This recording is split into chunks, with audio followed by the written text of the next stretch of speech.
भी कट सकता है। उससे पहले आया और जो अंदेशा था वही हुआ। टिकट पार्टी ने काट दिया। मुझे चाहने वालों ने, पूरी देवली उनियारा की जनता ने आह्वान पर, उनके दबाव में, उनके कहने पर मैंने नामांकन दाखिल किया। और दाखिल करने के बाद मेरी आज ये इच्छा रही कि प्रचार में बहुत लंबा समय लगेगा, लेकिन उससे पहले जो भी प्रतिष्ठित देव स्थान है देवली उनियारा में, उनको सबको ढोका जाए, उनका आशीर्वाद लिया जाए, उनके भक्तों का आशीर्वाद लिया जाए। और उसी के तहत आज मैं देवली में दोबारा आया हूँ। और जिस तरह का हुजूम, जिस तरह का आशीर्वाद मुझे यहाँ की जनता दे रही है, आज अभी जहाँ हम इस स्थान पर खड़े हैं दूनी में, 10:30 बजे का सुबह का यहाँ टाइम था। मुझे लगता है शायद 3-4 यहाँ बज गए हैं। और शायद हमारा जो लास्ट अंतिम जो पड़ाव है वो तो रात को 2 बजेगी या 12 बजे 2 बजेगी। पहले ही दिन एक संकल्प ले लिया आपने, क्योंकि राजनीति में संकल्प जो है वो बड़े होते हैं। और आप, मैं देख रहा हूँ कि पैरों में सूजन भी नजर आ रही है। मेरी पत्नी के साथ है, उन्होंने भी ये देखा है। तो ये क्या परिवार ने संकल्प लिया है? मेरी पत्नी ने, मैंने ये संकल्प लिया है। हमें 25 साल राजनीति में मुझे हो गए, सामाजिक जीवन और राजनीति में काम करते हैं। बहुत मेहनत की, बहुत लोगों को धोखा, लेकिन जो सोचा उतना मिला नहीं। मन टूट गया। अब सोचा कि ईश्वर को याद करो, ईश्वर ही मदद करेगा। और यही कारण है कि हारे के सहारे खाटू श्याम दरबार में अब हाजिरी लगाई है। क्या क्या संकल्प ले लिए है? और खाटू बाबा से भी के दरबार में भी मैंने तो अर्जी लगाई है कि बाबा अगर मेरी पार पड़ जाएगी तो मैं चुनाव जो जीतूंगा तो टोंक में जो काउंटिंग होगी, काउंटिंग होने के बाद किसी नेता के दर पे नहीं जाएंगे, किसी पार्टी के दर पे नहीं जाएंगे, सीधा टोंक से सीधा पैदल यात्रा बिना उगाने पेड़ खाटू दरबार के यहाँ खाटू श्याम जी जाऊंगा। अच्छा, आज आप जो है पैदल चल रहे हैं, बिना चप्पलों चल रहे हैं, या प्रचार के दौरान जो है? देखिए, मैंने शपथ लिए, मैंने उकलाना में देलवाड़ महाराज के मैंने दर्शन करके ये स्टार्ट करी थी। और वहीं से मैंने स्टार्ट किया है कि मैं वहीं से बिना पैर, बिना चप्पल, बिना उसके नंगे पैर जनता के दरबार में जाऊंगा, जनता से आशीर्वाद मांगूंगा और जनता से कहूंगा कि मैं एक छात्र नेता रहा, छात्र राजनीति में रहा, जिसने छात्र और किसानों के लिए संघर्ष किया। लेकिन उन्होंने, पार्टियों ने मुझे धोखा दिया, पार्टियों ने मुझे कभी पहचाना नहीं, मेरे संघर्ष को नहीं पहचाना। खास जनता मेरे संघर्ष को पहचाने, जनता मुझे पहचाने, मेरे बैकग्राउंड को पता करे, मेरा हिस्ट्री पता करे और उसके बाद मेरे पे विश्वास करके मुझे आजमाए। नरेश जी, हनुमान बेनीवाल से बात हो गई आपकी, रविंद्र भाटी का भी एक बयान सुनने को है।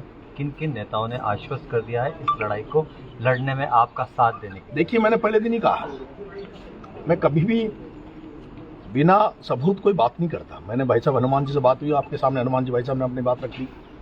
मैंने भाई रविंद्र भाटी से बात की, आज उन्होंने भी अपना स्टेटमेंट जारी कर दिया है। मेरी राजकुमार रोहत और चंद्रशेखर के मामले में भाई साहब हनुमान जी बेनीवाल की उनसे बात हो रही है।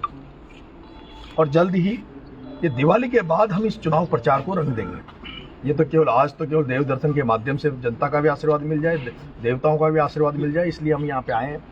दिवाली के बाद हम मुख्य रूप से प्रचार प्रसार में लगेंगे। अभी क्योंकि 28 का लास्ट डेट है। अभी तो बहुत सारे लोगों को, जो मेरा 2 साल में लोकसभा चुनाव को देखकर बहुत सारे लोग असमंजस में पड़े हुए हैं कि कहीं नरेश मीणा बैक तो नहीं हो जाएगा, नरेश मीणा टिकट तो वापस नहीं, फॉर्म तो वापस नहीं ले लेगा। तो मैं कल, लास्ट डेट है, उसके बाद 30 तारीख को हमें वो मिलेगा, सिंबल मिलेगा। सिंबल मिलने के बाद मैं दिवाली में यहाँ देवली उनियारा की धरती पर मनाऊंगा। दिवाली पर मेरा मन है कि मैं अकेला ही जो भी बड़े शहर हैं, जैसे देवली कस्बा है, कस्बे की प्रत्येक व्यापारी की दुकान पर ढोक दूंगा। वहाँ की प्रत्येक चाय थड़ी, जितने भी वहाँ पे मकान है, हर घर पे जाके देवली में मैं ढोक देके और दिवाली का देवली में ही दिवाली मनाने का मन है। नरेश मीणा आजकल भावुक बहुत हो रहे हैं जी। एक आक्रामक छवि जो है, बुलंद आवाज जो है, कहीं भावुक हो जाती है। आखिर जो है ज्यादा टूट गए हैं, यही मान लीजिए। मेरे पास बहुत ताकत रही है शुरू से, मुझे यूथ का बहुत सपोर्ट रहा है। और मैंने बस 23 मुकदमे लगे हुए। 23 मुकदमे खाने का मतलब, जेल जाने का मतलब ये तो नहीं है ना कि मैं डरता तो नहीं है। और जब मेरे पास इतनी ताकत हो, मुझे जेल जाने से नहीं डर नहीं लगता हो, तो मैं जमीनों पे भी कब्जे कर सकता था, मैं गलत काम भी कर सकता था, मैं उसका दुरुपयोग भी कर सकता था ताकत का, लेकिन मैंने दुरुपयोग नहीं किया। आज भी मैं जयपुर में किराए के मकान में रहता हूँ। मैं अपने घर में से कमा के लाता हूँ, मेरे खेती बाड़ी से कमाता हूँ, मेरा पेट्रोल पंप वहाँ से कमा के लाता हूँ, और मैं जयपुर में आके खर्च कर जाता हूँ। टूट गए। अब मेरे बच्चे परेशान हैं, मेरे घर वाले परेशान हैं। कब तक बर्बाद रहूँ इस राजनीति? और जो राजनीति हम देख रहे हैं, राजनीति केवल पैसे वालों की हो गई। ये तो मैं किस्मत वाला हूँ कि आज मेरे पास 1 रुपया नहीं है, खाली हाथ निकला हूं, उसके बाद भी सैकड़ों गाड़ियां मेरे साथ, जो युवा साथी हैं, जो साथ साथी हैं, जो बेचारे अब जो ठीक ठाक जगह है वो मेरे लिए लगे हुए हैं। जिस तरह से जनता जनार्दन का आशीर्वाद मुझे मिल रहा है, मुझे भरोसा है कि अब कम से कम जनता मेरे पे विश्वास करेगी। नरेश मीणा ने नामांकन भरा, 13 लोगों ने अब तक नामांकन भरा है, लेकिन त्रिकोणात्मक मुकाबला हमें नजर आ रहा है।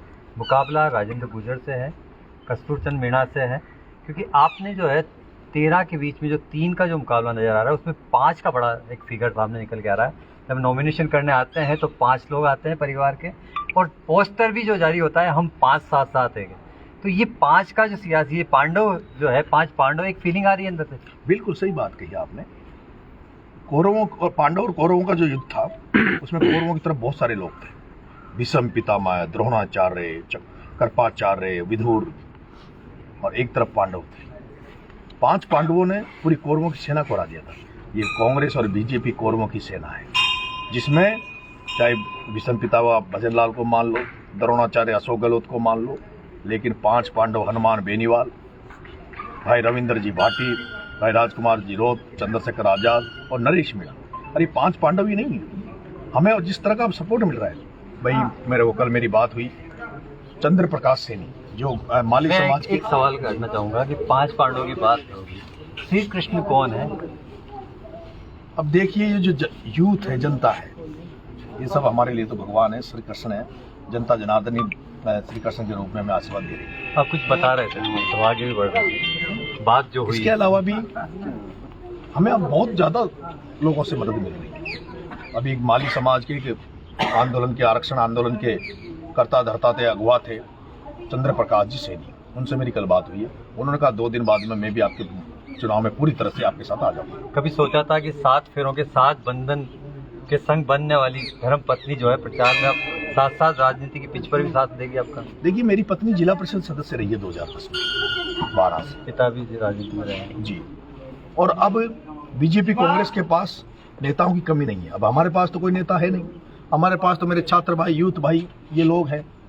और परिवार जो है, मैं जयपुर में परिवार के साथ ही रहता हूँ, किराए के मकान में, बच्चे रहते हैं, बच्चों की भी छुट्टियाँ लगी हुई है, तो बच्चे भी जनता के दर्शन कर लेंगे, जनता के पैर छुएंगे तो जनता को लगेगा कि पूरा परिवार हमारे पास आया है। तो कहीं कहीं से मैं, ये प्रचार का दौर शुरू होगा, दिवाली मनाएंगे जनता के बीच में, लेकिन अब सबसे महत्वपूर्ण बात यह है कि जनता के दिलों पे नरेश मीणा राज करने की कोई खास रणनीति लेके आया है कि जनता जो है नरेश मीणा की बात को सुने, समझे और उसका साथ दे। देखिए, मैंने 25 साल मुझे बिना पद बिना ओहदे के रहते हुए हो गए। मैं किसी पद पे नहीं रहा, ओहदे पे नहीं रहा, जिसकी दम पर मैं किसी की मदद कर पाऊँ। मेरी तो कोई सिपाही भी नहीं सुनता। और जो हालात है आप सबके सामने है, और ग्रामीण एरिया में 3-4 जगह मेनली जनता को काम पड़ता है। जनरली थाने में काम पड़ता है, तहसील में काम पड़ता है, बिजली घर में काम पड़ता है और पटवार घर में काम पड़ता है। और इन चारों जगह पे नेता बंदी लेते हैं। इस तरह के इस जो ऑफिशियल जो भ्रष्टाचार होता है, इसको खत्म करेंगे। मैंने यहाँ बजरी का एक बड़ा कारोबार यहाँ पे बड़े नेता करते हैं, जिन नेताओं के बजरी माफियाओं से संबंध है, जिन बजरी माफियाओं को एमएलए सांसद संबंध है, उनके तो ट्रक चलते हैं, डंपर चलते हैं, जेसीबी चलती है।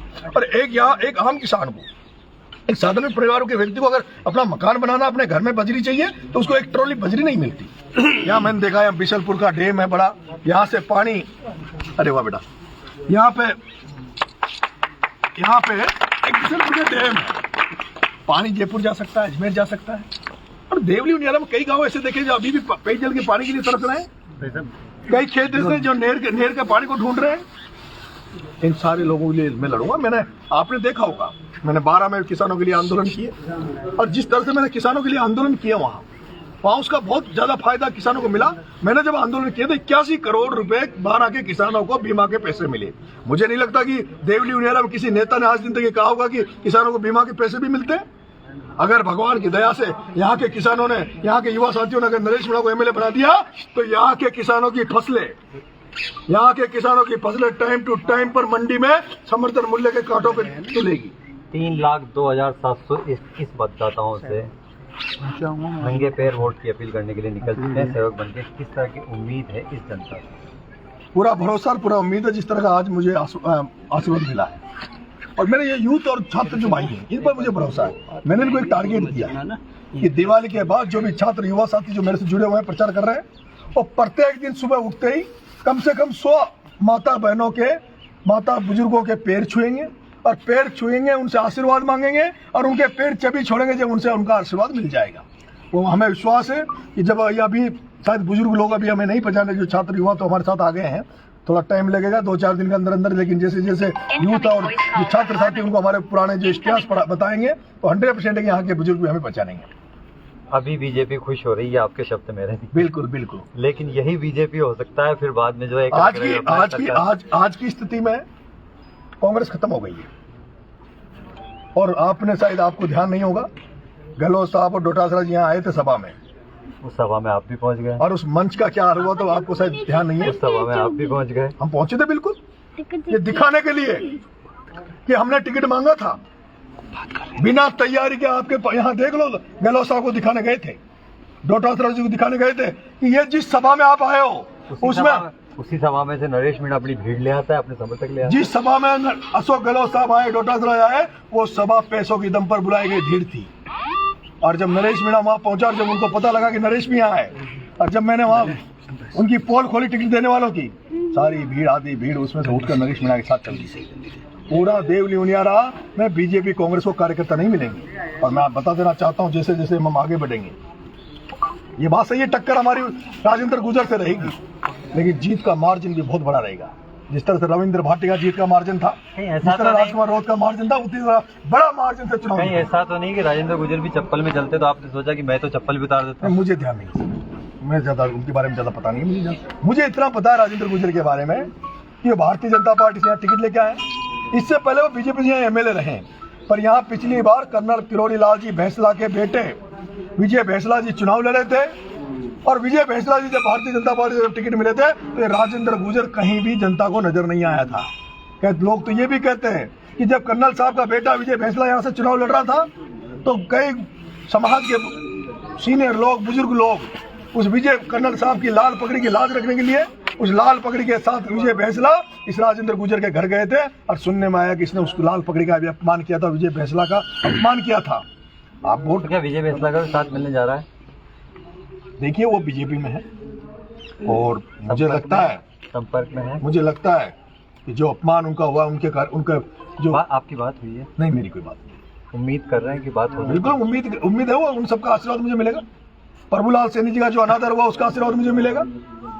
जिन का अनादर यहाँ हुआ है, जिन के टिकट काटे गए हैं, और ऐसे व्यक्ति को टिकट दिया गया जिसने 2023 के चुनाव में नरेश मीणा की सियासत जो है, साफा पहनने वालों पे भी नजर है और बीजेपी पे भी नजर है, तो दोनों दलों के जो है देखिए, मेरा ये निवेदन है, कम से कम आप जहां भी रहो ना, वहां ईमानदारी से रहो और वफादारी से रहो। जहां भी रहो, कांग्रेस में हरीश चंद्र मीणा भारतीय जनता पार्टी से सांसद बनता है, कांग्रेस में आ जाता है, और कांग्रेस से ऐसे व्यक्ति को टिकट दिलाता है जो 4 दिन पहले बीजेपी का प्रचार कर रहा था। और भारतीय जनता पार्टी के हालात,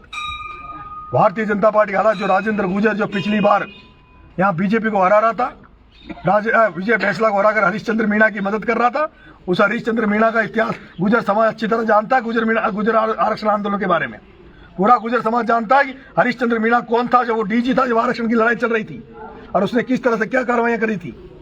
गुर्जर समाज उस आदमी से पीड़ित था, उस आदमी को गुर्जर समाज उसके बावजूद भी राजेंद्र गुर्जर और हरीश मीणा को जिताया। अब इनका यही पैटर्न है, उसने उसको जिता दिया, अब हरीश मीणा उसको जिता देगा। ये तो राजस्थान की सियासत के बारे में भी यही कहावत है, एक बार तुम एक बार हम। उसी को तो चेंज करना चाहते हैं हम। ये जो 5 पांडव मिले ना, ये उसी को चेंज करने के लिए इकट्ठे हुए हैं। ये इकट्ठे केवल विधानसभा चुनाव के लिए इकट्ठे नहीं हुए, इस पर तो नजर है ना, ये विधानसभा चुनाव के लिए नहीं है। अगर भगवान की दया से नरेश मीणा अगर विधायक बन गया देवली उनियाल से, तो 2011 में मैंने यूनिवर्सिटी में एक 3rd मोर्चा बनाया था। जो 3rd मोर्चा की कल्पना हम करते हैं, जो सपना हम देखते हैं राजस्थान में, अगर नरेश मीणा MLA बन गया तो ये तय मान लो कि 3rd मोर्चे की सरकार 2028 में राजस्थान में बनेगी, और जिसके अगुवा होंगे भाई साहब हनुमान जी बेनीवाल, उसमें सेनापति होंगे भाई रविंद्र भाटी, भाई राजकुमार राउत, भाई नरेश मीणा, और हम जैसे जो लड़ाके जिन्हें बीजेपी कांग्रेस स्थान नहीं दे रही, उन सबका मैं तो अभी स्वागत करता हूं। छोड़ो बीजेपी कांग्रेस, मैं विजय भैंसला जी से निवेदन करना चाहता हूं, कुछ नहीं देगी कांग्रेस बीजेपी।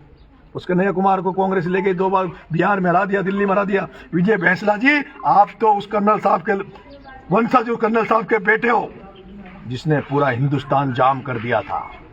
आप इनके भरोसे मत बैठो, आप आ जाओ मैदान में हमारे साथ, और कूद जाओ देव दुनिया में। अगली बार इतिहास बदल देंगे राजस्थान का। पांडवों की सरकार, पांडवों की सरकार बनेगी। ये है नरेश मीणा, जिन्होंने लाल पगड़ी से भी साथ मांगा है। पगड़ी कैसे ये पगड़ी चुका है, पेड़ जो है सरकार पर निकले हैं और कह रहे हैं कि मुझे जनता जब मेरा साथ देगी, जीत कर जाएगी, तो मैं टोंक की धरती से लेकर खाटू श्याम के दरबार तक इसी तरह नंगे पैर पहुंचूंगा। कैमरामैन रोहित के साथ रविश टेलर, NDTV, टोंक।